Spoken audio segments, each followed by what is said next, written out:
ಶ್ರೀ ಗಣಪತಿ ಶಾರದಾ ಗುರುಭ್ಯೋ ನಮಃ. ಶ್ರೋತೃಗಳಿಗೆ ಶ್ರೀ ವಸಿಷ್ಠ ಮಹರ್ಷಿ ವಿರಚಿತ ಹಾಗೂ ಶ್ರೀ ವಾಲ್ಮೀಕಿ ಮಹರ್ಷಿ ಪ್ರೋಕ್ತ ದೇವುಡು ಅವರಿಂದ ಕನ್ನಡಿಸಲ್ಪಟ್ಟಿರುವ ಯೋಗ ವಾಸಿಷ್ಠದ ಉತ್ಪತ್ತಿ ಪ್ರಕರಣದಲ್ಲಿ ಸಿದ್ಧದರ್ಶನ ಹೇತುಕಥನ ಎಂಬ 26ನೆಯ ಸರ್ಗಕ್ಕೆ ಸ್ವಾಗತ. ಹಿಂದಿನ ಸರ್ಗದಲ್ಲಿ ಲೀಲಾದೇವಿ ಹಾಗೂ ಪ್ರಜ್ಞಾದೇವಿ ಇಬ್ಬರು ಸಮಾಧಿ ಸ್ಥಿತಿಯಲ್ಲಿ ಮನೋಮಯ ಶರೀರವನ್ನು ಧರಿಸಿ ಆ ಲೀಲಾದೇವಿಯು ಹಿಂದಿನ ಸರ್ಗದಲ್ಲಿ ಬ್ರಾಹ್ಮಣನ ಮಡದಿಯಾಗಿದ್ದ ಗ್ರಾಮವನ್ನು ಅರಸುತ್ತಾ ಹೋಗುತ್ತಾರೆ. ಇಲ್ಲಿ ಈ ಸಮಯದಲ್ಲಿ ಭೂಮಂಡಲವೆಂದು ಕರೆಸಿಕೊಳ್ಳುವ ಸಪ್ತದ್ವೀಪಗಳು ಹಾಗೂ ಅವುಗಳನ್ನು ಸುತ್ತುವರಿದಿರುವ ಸಪ್ತ ಸಮುದ್ರಗಳ ವರ್ಣನೆಗಿದೆ. ಅವೆಲ್ಲವನ್ನು ನೋಡುತ್ತಾ ಅಂತಿಮವಾಗಿ ಆ ಲೀಲಾದೇವಿಯು ಹಿಂದಿನ ಸರ್ಗದಲ್ಲಿ ತಾನು ಬ್ರಾಹ್ಮಣನೊಬ್ಬನ ಮಡದಿಯಾಗಿ ವಾಸವಾಗಿದ್ದ ಗ್ರಾಮವನ್ನು ಕಾಣುತ್ತಾಳೆ. ಕಥೆಯನ್ನು ಮುಂದುವರಿಸುತ್ತಾ ವಸಿಷ್ಠರು ಹೇಳುತ್ತಾರೆ, ಹೀಗೆ ಆ ಲಾವಣ್ಯವತಿಯರು ಬ್ರಹ್ಮಾಂಡ ಮಂಡಲದಿಂದ ಹೊರಕ್ಕೆ ಬಂದು ಆ ಬ್ರಾಹ್ಮಣನ ಮನೆಗಿದ್ದ ಇನ್ನೊಂದು ಬ್ರಹ್ಮಾಂಡಕ್ಕೆ ಬಂದರು. ಆ ಸಿದ್ಧಾಂಗನಿಯರು ಯಾರಿಗೂ ಕಾಣಿಸದೆಯೇ ಬ್ರಾಹ್ಮಣನು ವಾಸವಾಗಿದ್ದ ಮನೆಯನ್ನು ಕಂಡರು. ಅಲ್ಲಿ ದಾಸಿಯರೆಲ್ಲರೂ ಚಿಂತೆಯಿಂದ ಕಂದಿದ್ದರು. ಹೆಂಗಸರೆಲ್ಲರೂ ಕಣ್ಣೀರು ಕರೆದು ಬಾಡಿದ್ದರು. ಅವರ ಮುಖವನ್ನು ನೋಡಿದರೆ ಎಲ್ಲವೂ ಧ್ವಂಸವಾಗಿ ಹೋಗಿದೆ ಎಂದು ತೋರುವಂತಿತ್ತು. ದಳಗಳೆಲ್ಲವೂ ಉದುರಿ ಹೋದ ಕಮಲದಂತಿತ್ತು. ನಷ್ಟೋತ್ಸವವಾದ ಪುರದಂತೆ, ಅಗಸ್ತ್ಯನು ಕುಡಿದಿರುವ ಸಾಗರದಂತೆ, ಗ್ರೀಷ್ಮದಲ್ಲಿ ಸುಟ್ಟು ಹೋದ ವನದಂತೆ, ಸಿಡಿಲಿಗೆ ಸಿಕ್ಕು ಉರಿದು ಹೋದ ಮರದಂತೆ, ಗಾಳಿಗೆ ಸಿಕ್ಕಿ ಚದುರಿದ ಮೋಡದಂತೆ, ಹಿಮಕ್ಕೆ ಸಿಕ್ಕಿ ಬಾಡಿರುವ ಕಮಲಿನಿಯಂತೆ, ಎಣ್ಣೆ ಇದೆಯೋ ಇಲ್ಲವೋ ಎಂಬಂತಾಗಿರುವ ದೀಪದಂತೆ, ನೋಡಿದರೆ ಕಣ್ಣೊಡೆಯುವಂತೆ, ಮೃತ್ಯು ಒದಗಿದೆ ಎಂದು ದುಃಖಪಡುತ್ತಿರುವ ಮುಖದ ಅಳಿದ ಕಾಂತಿಯಿಂದ ಒಣಗಿದ ಹಳೆಯ ಮರ ಎಲೆಗಳುಳ್ಳ ವನವನ್ನು ಹೋಲುತ್ತಾ, ಮಳೆಯಿಲ್ಲದೆ ನೆಲವೆಲ್ಲವೂ ಧೂಳಾಗಿ ಹೋಗಿರುವ ದೇಶದಂತೆ ಮನೆಯ ಯಜಮಾನನ ಮರಣದಿಂದ ಆ ಮನೆಯು ಆಗಿತ್ತು. ವಸಿಷ್ಠರು ಮುಂದುವರೆದು ಹೇಳುತ್ತಾರೆ, ಆ ಲೀಲಾದೇವಿಯು ನಿರ್ಮಲ ಜ್ಞಾನವನ್ನು ಬಹುಕಾಲದಿಂದ ಅಭ್ಯಾಸ ಮಾಡಿ ದೇವತೆಗಳಂತೆ ಸತ್ಯ ಸಂಕಲ್ಪಳು ಸತ್ಯಕಾಮಳು ಆಗಿದ್ದಳು. ನನ್ನನ್ನು ಜೊತೆಯಲ್ಲಿ ಜ್ಞಪ್ತಿ ದೇವಿಯನ್ನು ಸಬಾಂಧವರಾದ ಇವರು ಸಾಮಾನ್ಯ ಸ್ತ್ರೀಯರು ನೋಡುವಂತೆ ನೋಡಲಿ ಎಂದು ಚಿಂತಿಸಿದಳು. ಕೂಡಲೇ ಆ ಮನೆಯಲ್ಲಿ ಇದ್ದವರೆಲ್ಲ ತಮ್ಮ ಮುಂದೆ ಒಟ್ಟಿಗೆ ಬಂದಿರುವ ಲಕ್ಷ್ಮೀ ಪಾರ್ವತಿಯರಂತಿರುವ ಇಬ್ಬರು ಸ್ತ್ರೀಯರು ನಿಂತಿರುವುದನ್ನು ಕಂಡರು. ಸುತ್ತಮುತ್ತಲಿನ ಕಾಡುಗಳನ್ನೆಲ್ಲ ಸುವಾಸನೆಯಿಂದ ಆಮೋದಿತವಾಗಿ ಮಾಡುತ್ತಾ ಇರುವ ಬಾಡದ ಹೂವಿನ ಹಾರಗಳು ಹಲವನ್ನು ಕಾಲಿನವರೆಗೂ ಧರಿಸಿರುವ ವಸಂತ ಲಕ್ಷ್ಮಿಯರು ಎಂಬಂತೆ ಅವರಿಬ್ಬರೂ ಇದ್ದರು. ಅವರು ಸರ್ವೌಷಧಿಗಳೂ ಇರುವ ಕಾನನ ಭೂಮಿಯನ್ನು ಆನಂದ ರಸಗಳಿಂದ ತುಂಬುತ್ತಾ ತಂಪನ್ನು, ಸಂತೋಷವನ್ನು, ಸುಖವನ್ನು ಉಂಟು ಮಾಡುವ ಇಬ್ಬರು ಚಂದ್ರರು ಎಂಬಂತಿದ್ದರು.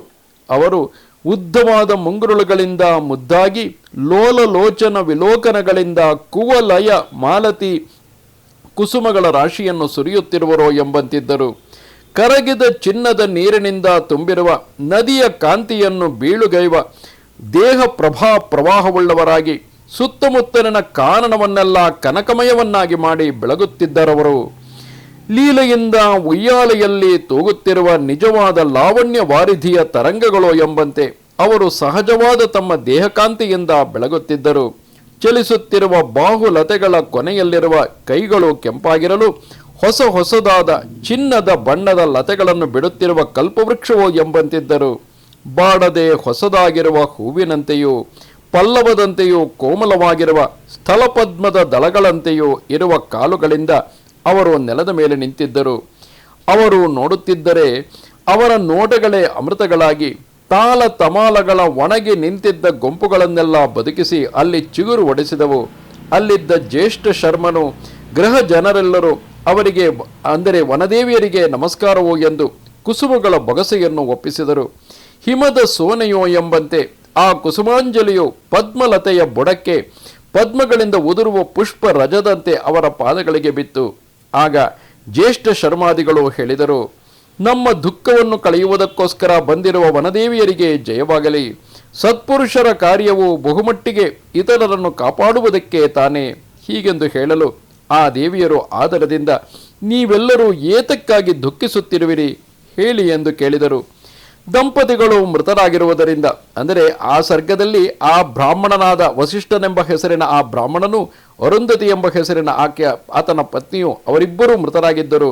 ಆ ದಂಪತಿಗಳು ಮೃತರಾಗಿರುವುದರಿಂದ ತಮಗಾಗಿರುವ ದುಃಖವನ್ನು ಕುರಿತು ಆ ಜ್ಯೇಷ್ಠ ಶರ್ಮಾದಿಗಳು ಒಬ್ಬರೊಬ್ಬರು ಆ ದೇವಿಯರಿಗೆ ಹೇಳಿದರು.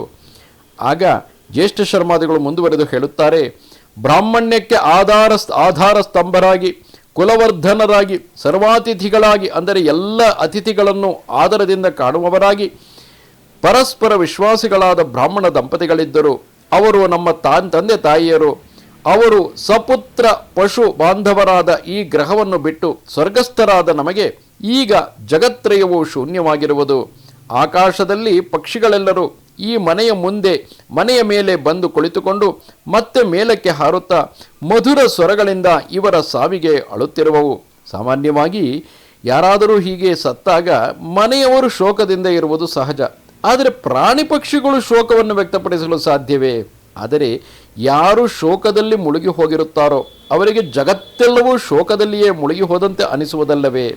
ಅದನ್ನೇ ಇಲ್ಲಿ ಆ ದಂಪತಿಗಳ ಪುತ್ರರು ವರ್ಣಿಸುತ್ತಿರುವರು. ಭೂಮಿಯಲ್ಲಿ ಪರ್ವತವು ನಿರ್ಜರಗಳೆಂಬ ಸ್ಥೂಲವಾದ ಕಣ್ಣೀರು ಕರೆಯುತ್ತಾ ಗುಹೆಗಳಲ್ಲಿ ಆಗುವ ಭಾರಿಯ ಸದ್ದುಗಳೆಂಬ ಪ್ರಲಾಪಗಳನ್ನು ಮಾಡುತ್ತಾ ಅಳುತ್ತಿರುವುದು. ದಿಗ್ವನಿತೆಯರು ಮುಕ್ತ ಅಂಬರ ಅಂದರೆ ಬಟ್ಟೆ, ಆಕಾಶ, ಪಯೋಧರ ಅಂದರೆ ಪಯೋಧರವೆಂದರೆ ಸ್ತನ ಮೇಘವಾಗಿ ಬಿಸಿಯಾದ ಲೋಕದವರೆಗೂ ಮುಟ್ಟುವ ಆಕ್ರಂದ ಮಾಡುವವರಾಗಿ ಕಳೆಗಟ್ಟಿರುವರು. ನೆಲದಲ್ಲಿ ಬಿದ್ದು ಹೊರಲಾಡಿ ಮೈಯೆಲ್ಲ ಗಾಯಗಳಾಗಿ ಅತ್ತು ಗಂಟಲು ಕಟ್ಟಿ ಉಪವಾಸದಿಂದ ಸಾಯುವಂತಾಗಿ ಈ ಗ್ರಾಮಕ್ಕೆ ಗ್ರಾಮವೇ ದೀನವಾಗಿರುವುದು. ದಿವಸವೆಲ್ಲವೂ ವೃಕ್ಷದಿಂದಲೂ ಸಣ್ಣ ಸೋನೆ ಎಂಬ ಅಶ್ರು ಬಿಂದುಗಳು ಪುಷ್ಪ ಮಂಜರಿಗಳೆಂಬ ಕೋಶಗಳಿಂದಲೂ ಬಿಸಿಯಾಗಿ ಉದುರುತ್ತಿರುವವು. ಈ ಗ್ರಾಮದ ರಾಜವೀಧಿಯು ಜನಸಂಚಾರವಿಲ್ಲದೆ ವಿಗತಾನಂದವೂ ಸಂಶೂನ್ಯ ಹೃದಯವೂ ಆಗಿ ವಿಧವೆಯಂತಿರುವುದು. ಕೋಕಿಲೆ, ದುಂಬಿ ಇವುಗಳ ಶಬ್ದದಿಂದ ಅಳುತ್ತಾ ಬಾಷ್ಪವೃಷ್ಟಿಯಿಂದ ಹತವಾಗಿರುವ ಲತೆಗಳು ಬಿಸಿಯುಸಿರು ಕರೆಯುತ್ತಾ ಪಲ್ಲವಗಳೆಂಬ ಪಾಣಿಗಳಿಂದ ತಮ್ಮ ದೇಹವನ್ನು ಹೊಡೆದುಕೊಳ್ಳುತ್ತಿರುವವು. ನಿರ್ಜರಗಳು ತಾಪತಪ್ತಗಳಾಗಿ ತಮ್ಮನ್ನು 100 ಪಾಲಾಗಿ ಒಡೆದುಕೊಳ್ಳಲು ದೊಡ್ಡ ಗಟ್ಟಿಯಾದ ಬಂಡೆಯ ಮೇಲೆ ಬೀಳುವವು. ಮನೆಗಳೆಲ್ಲವೂ ನಿಜವಾಗಿಯೂ ತಮ್ಮ ಸೌಭಾಗ್ಯವನ್ನೆಲ್ಲ ಕಳೆದುಕೊಂಡು ಬರಿದಾಗಿ ಕತ್ತಲು ತುಂಬಿ ಹೋಗಿ ಕಾಡುಗಳಾಗಿರುವವು. ಭ್ರಮರ ಧ್ವನಿಯಿಂದ ಅಳುತ್ತಿರುವ ಉದ್ಯಾನ ಪುಷ್ಪಗುಚ್ಛಗಳಿಂದ ಅವುಗಳ ಆಮೋದ ದುಃಖವು ದುರ್ನಾತವಾಗಿ ನಾರುತ್ತಿರುವುದು. ಚೈತ್ರ ವೃಕ್ಷಗಳನ್ನು ಸೇರಿ ಆನಂದ ಪಡುವ ಲತೆಗಳು ಕೃಶಗಳಾಗಿ ವಿರಸವಾಗಿ ಪ್ರತಿದಿನವೂ ಬಾಡುತ್ತಿರುವ ಪುಷ್ಪಗುಚ್ಛಗಳೆಂಬ ಕಣ್ಣುಗಳನ್ನು ಮುಚ್ಚಿಕೊಳ್ಳುತ್ತಿರುವವು. ಸಮುದ್ರದಲ್ಲಿ ಬಿದ್ದು ಹೋಗೋಣವೆಂದು ಬಹು ದುಃಖದಿಂದ ಹಳ್ಳ ಕೊಳ್ಳಗಳೆಲ್ಲವೂ ಹೋ ಎಂದು ಅಳುತ್ತಾ ಹೊರಲಾಡುತ್ತಾ ಹೊರಟಿರುವವು. ಸೊಳ್ಳೆಗಳು ಬಂದು ಕುಳಿತುಕೊಂಡರೂ ಲಕ್ಷ್ಯವಿಲ್ಲದೆ ಅವುಗಳನ್ನು ಹೊಡೆದು ಓಡಿಸುವುದು ಮುಂತಾದ ಚಾಪಲ್ಯವನ್ನು ವಹಿಸದೆ ನಿರಾನಂದಗಳಾಗಿ ಆತ್ಮನಿಸ್ಥಿತಗಳಾಗಿ ಮೂಕಗಳಾಗಿರುವವು.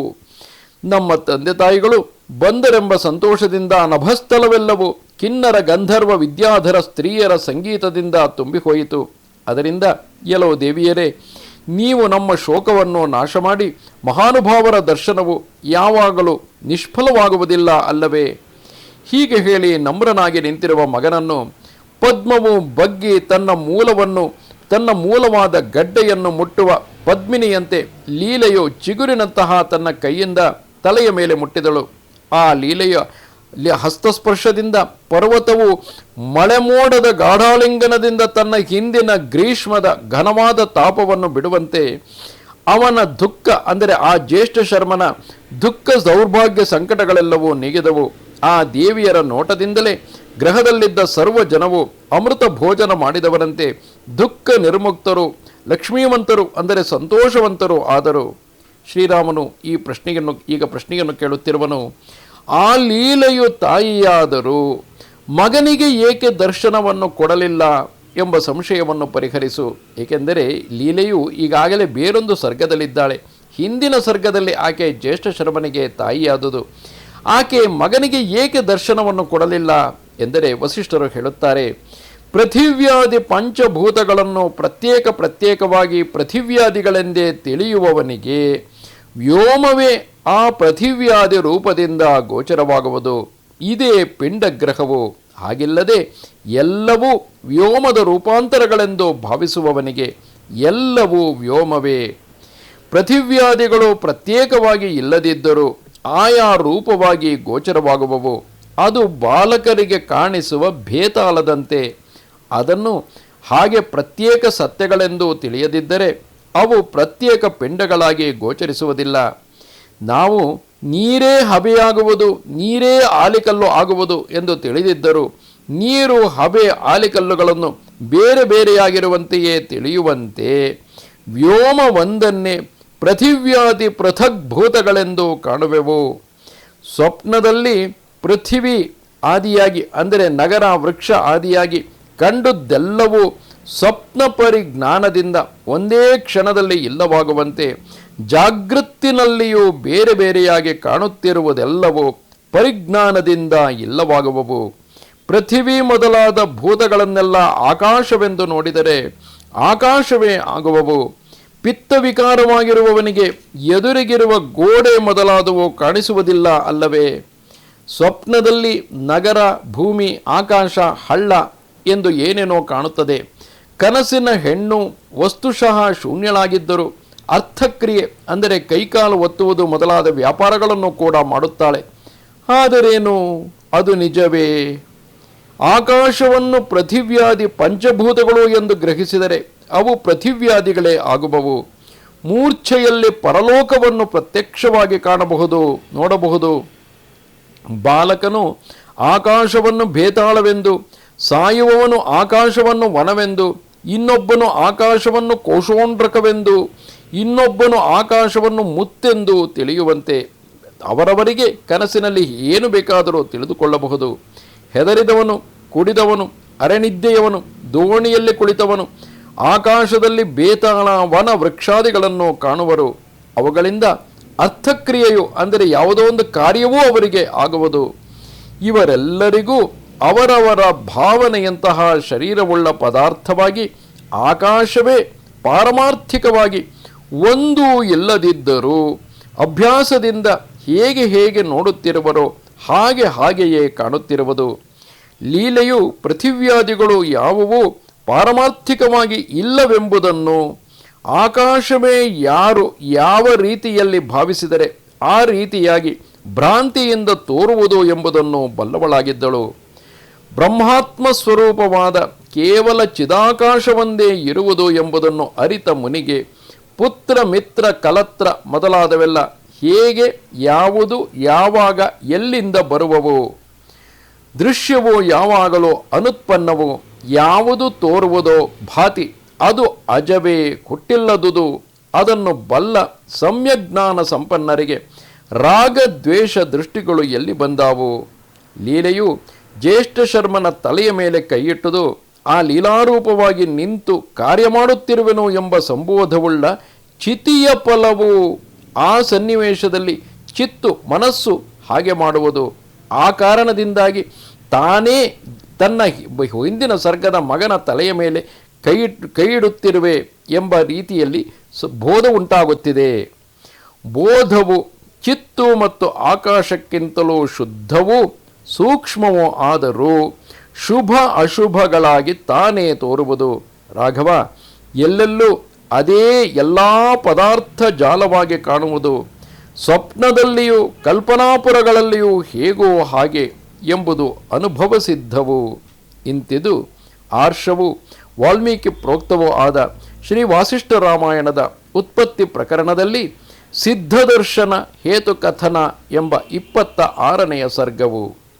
ನಮಸ್ತೆ ಶಾರದೆ ದೇವಿ ಕಾಶ್ಮೀರ ಪುರವಾಸಿನಿ ತ್ವಾಮಹಂ ಪ್ರಾರ್ಥಯೇ ನಿತ್ಯಂ ವಿದ್ಯಾದಾನಂಚ ದೇಹಿಮೆ. ನಮಸ್ಕಾರ.